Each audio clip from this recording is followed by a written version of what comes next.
Kosher conservatives and neocons like Mark Levin cannot stand the fact that Tucker Carlson gave an interview to Nick Fuentas. Man, these neocons like Mark Levin are no different than the leftists in the terminology they use to try to attack their opponents. Whether it's racist, fascist, sexist, Nazi, colonist, hate speech, white supremacist, misogyny, homophobe, or to be called the worst thing in the world, an anti-Semite. They all sound the same. You know why? Because they are the same. The only reason these Israel shills got behind the conservative movement was they saw their in and they took it. Watch them abandon us with equal rapidity. Tucker Carlson recently had a friendly interview with anti-Semite Nick Fuentas. Tucker Carlson, what role do you think Tucker Carlson should play in the Republican Party and the conservative movement going forward? Well, I found him to be good. I mean, he said good things about me over the years. I think he's good. We've had some good interviews.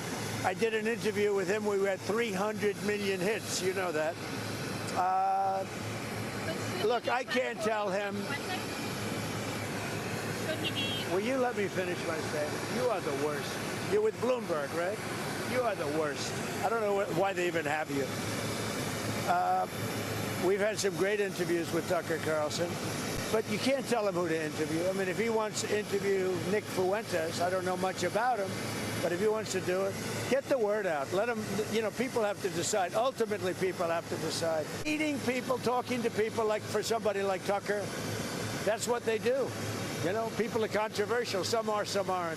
I don't know whether there's Jew hatred from the Marxists, the Islamists, the neo-Nazis, the grifters. I don't know where they're pulling us and pushing us. What do they want to do with American Jews? What do they want to do? Where are they taking this country?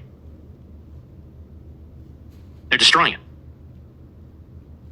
Carlson, Owens, Kelly, Bannon, it is a time for choosing. You pick the good guys or the bad guys. You pick America or you pick the Third Reich. They're not MAGA. They're not conservative. In fact, they're more Marxist, Islamist, America-hating, Jew-hating thugs than anything else. And let me educate them briefly. The Babylonians couldn't kill the Jews. The Persians couldn't kill the Jews. The Romans couldn't kill the Jews. Hitler couldn't kill the Jews, and by this I mean eliminate them. You think your puny little asses are going to be able to do it? For 6 months, I've been fighting these bastards, whether it's Tucker Carlson or whether it's Nick Fuentas. What do you mean we don't cancel people? We canceled David Duke. Donald Trump canceled David Duke. We canceled Pat Buchanan. Patrick Joseph Buchanan was an American author, political commentator, and politician. He was an assistant special consultant to U.S. Presidents Richard Nixon, Gerald Ford, and Ronald Reagan. He is an influential figure in the modern paleo-conservative movement in the United States. In 1992 and 1996, Buchanan sought the Republican presidential nomination. In 1992, he ran against incumbent President George Bush, campaigning against Bush's breaking of his pledge, read my lips, no new taxes, as well as his foreign policy, his trade and immigration policy, and his positions on social issues. In 2000, he was the Reform Party's presidential nominee. His campaign centered on non-interventionism in foreign affairs, opposition to illegal immigration, and opposition to the outsourcing of manufacturing from free trade. In other words, Pat Buchanan was the original MAGA, and this anti-American scumbag canceled him. We canceled the John Birch Society. We canceled Joseph Sobran. We canceled pornography on TV. We cancel stuff all the damn time. Hitler admirers, Stalin admirers, Jew haters, American haters, Churchill haters. You're damn right we're going to cancel them and deplatform them. We're not going to let you deplatform anyone, scumbag. Them days of you having that type of power are over. If they're your friend, there's something wrong with you. No Hitler admirer, Holocaust denier, platformer should be anybody's friend, as a matter of fact. You don't get to claim you're MAGA and America first when you're lining up with the Marxists and the Islamists and Hamas and the terrorists. That's not America first. At some point, you got to stand up to it. I do not like bullies, and I never have. So I will not be voting for Donald Trump, and he can thank Roger Stone. And if they piss me off one more time, I'm going to urge millions and millions of you, should he get the nomination, not to vote for him either. I'm very serious about this. Cowards. It's spelled C-A-R-L-S-O-N. It's spelled F-U-E-N-T-E-S. It's spelled O-W-E-N-S. It's spelled B-A-N-N-O-N. It's spelled Marjorie Traitor Green. You can figure that out yourself. Mark Levin was one of the biggest never-Trumpers when President Trump was running for president. So it absolutely makes me sick. It makes me want to throw up in my mouth that he's one of the voices that is constantly texting and calling President Trump's phone and showing up at the White House demanding for America to go to every single foreign war on behalf of Israel. You know, I'm really sick and disgusted at that. And it's people like him and Lindsey Graham and all these other people that never really supported Trump in the beginning. People like me, regular people like me, donated to President Trump. We showed up at his rallies. We voted for him. We truly supported him. I've supported him the entire time. Mark Levin was a never-Trumper. Compared President Trump, claimed that he was the same as Code Pink. All of this horrible attacks on President Trump. And he only supports him now because he couldn't beat him, because people like me supported President Trump and got him elected. And Steve, I've spent 5 years. I've spent millions of dollars, millions of my own money, traveling this entire country campaigning for President Trump, defending him when everyone abandoned him after January 6th. And I would say I represent MAGA far more than Mark Levin or any of these other neocon. How are we going to attack the Mondamis and the Talibs and the Omars and the Sanders and the rest of them when in our own house this poison is spreading? We've got to take care of business. We can fight the enemy on the other side. They're destroying America first, and they're destroying MAGA, and they're destroying the Republican Party. Good versus evil, right versus wrong, democracy versus terrorism, Western Enlightenment versus 7th century barbarians, the greatest generation versus the Third Reich, Chamberlain versus Hitler, Reagan versus Stalin. Is it really that tough to call these buffoons out? This is America first, not the sick rantings of unaccomplished Neanderthals who have social media sites who've contributed absolutely nothing to this country. Zero. Tell me, who killed 600,000 Muslims in Syria? The jihadi Muslims killed 600,000 Muslims in Syria. Assad killed 600,000 Muslims in Syria. Who got rid of Assad? Netanyahu got rid of Assad. Of all the foreign countries involved in the Syrian proxy war, one that does not get much attention is Israel. We've known for years Israel has provided at least some support to anti-Assad Sunni fighters. This includes offering medical treatment to wounded al-Qaeda fighters. Allahu Akbar.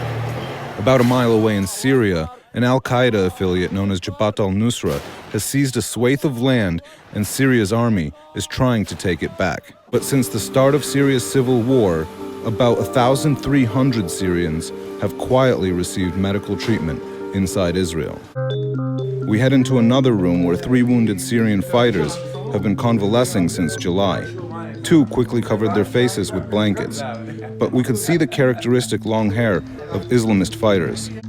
One of the 3 agreed to talk to us, 25-year-old Mohammed, who says he's a fighter for the Free Syrian Army, a collection of Western-backed rebel groups. جت طيارة هليكوبتر زتت برميل بالبلد فرحنا لنشوف يعني إذا في إصابات ولا ما في إصابات مشان نسعف الناس.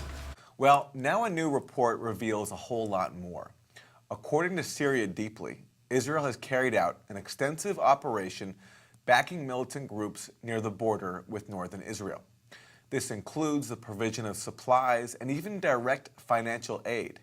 The report is called Israel's Quiet Campaign to Gain a Foothold in Southern Syria. What the Israelis have been doing, and they've been doing it for several years now, is reaching out beyond humanitarian aid or medical support for fighters, but also distributing aid and educational equipment inside opposition-controlled Quneitra, as well as more recently funding and arming their own opposition group. Do those reports worry you that Israel's helping wounded al-Qaeda-aligned fighters? As I said before, in a different context, it's always useful also to deal with your enemies in a humane way. I mean, you know better than me the phrase blowback. You don't think there's going to be blowback against Israel if you get into bed with a group like Nusra Front? No, I don't think so.